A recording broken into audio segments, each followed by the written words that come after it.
여러분 안녕하세요. 오늘은 한국 유통업계와 소비자들 사이에서 가장 뜨거운 논란이 되고 있는 주제죠. 바로 한국은 새벽 배송을 제한하자고 하는데 중국 알리바바는 한국의 신선식품 배송 사업을 시작한다. 대체 어떤 상황인지 그리고 왜 소비자 불안이 커지고 있는지 지금부터 핵심만 정확하게 정리해 드리겠습니다. 1. 국내는 새벽 배송 제한 논의, 중국은 알리프레시 진출.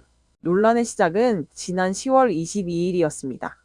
민주노총 택배노조가 자정부터 새벽 5시까지 소심야 배송을 금지해야 한다는 공식 제안을 내놓으면서 새벽 배송 규제 논의가 본격화됐죠.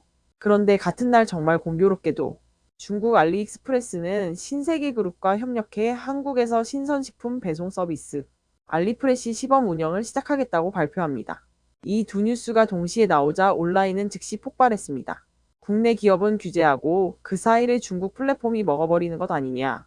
한국 택배기사 대신 중국인 배송기사가 아파트 비밀번호 다 알고 다닐 거다. 맘카페 커뮤니티에서 이런 글이 수천 건씩 공유되기 시작합니다. 이 알리프레시 이미 큰 규모 반사이익 우려 45초. 실제로 알리의 한국 시장 영향력은 빠르게 커지고 있습니다. 월 이용자 909만 명. 직구 시장 점유율 37.1%. 한국 시장에 1조 5천억 투자 발표. 그중 2,600억 원은 물류센터에 투입. 이번 알리프레시는 평균 2일 배송 1만 5천 원 이상 무료 배송이라는 조건으로 시작됐지만 업계는 말합니다. 이건 시작일 뿐이고 결국 새벽 배송까지 진출할 것이다. 만약 국내 업체들이 규제로 새벽 배송을 축소한다면 반사 이익은 그대로 알리에게 돌아갈 수 있다는 우려가 커지고 있는 이유죠. 3. 현장 반대 압도적 새벽 배송 금지는 현실성 없다. 노동계만 규제 찬성 의견을 내는 모습입니다. 택배기사 93%가 새벽 배송 금지 반대. 또한 학계 연구에서는 새벽 배송이 사라지면 최대 54조 원의 사회적 손실이 발생할 수 있다는 분석도 나왔습니다. 정부 입장도 명확합니다. 국정감사에서 고용노동부 차관은 이렇게 말했죠. 새벽 배송 자체를 금지하는 것은 현실적으로 어렵다. 결국 전면 금지는 어렵고 노동시간 조정 정도만 가능하다는 뜻입니다. 4.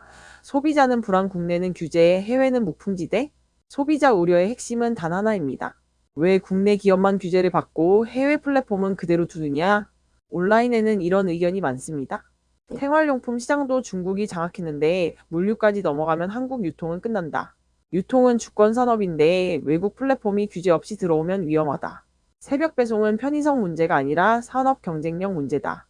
한국 업체가 제약을 받는 동안 알리는 공격적으로 점유율을 늘리고 있기 때문에 역차별 논란은 앞으로 더 커질 것으로 보입니다.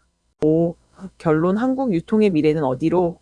이번 논쟁은 단순히 배송 시간을 줄일까 말까의 문제가 아닙니다. 한국 유통산업의 경쟁력, 주권, 고용 구조와 연결되는 대형 이슈입니다. 만약 국내 플랫폼이 규제로 묶인 사이 알리 같은 해외 플랫폼이 무제한 확장하게 된다면 한국 유통 생태계 전체가 흔들릴 수 있다는 우려도 현실적입니다. 정부, 노동계, 소비자, 그리고 산업계 모두가 같은 목소리를 냅니다. 노동 문제는 해결해야 하지만 한국 플랫폼 경쟁력을 약화시키는 방식이어선 안 된다. 과연 한국은 규제와 산업 경쟁력 사이에서 어떤 균형을 잡게 될까요? 앞으로 이 이슈는 계속 주목해야 할 주요 경제 이슈가 될 것입니다. 오늘 영상이 도움이 되셨다면 좋아요와 구독, 알림 설정 부탁드립니다. 계속해서 가장 빠르고 핵심만 담은 경제 이슈로 찾아오겠습니다.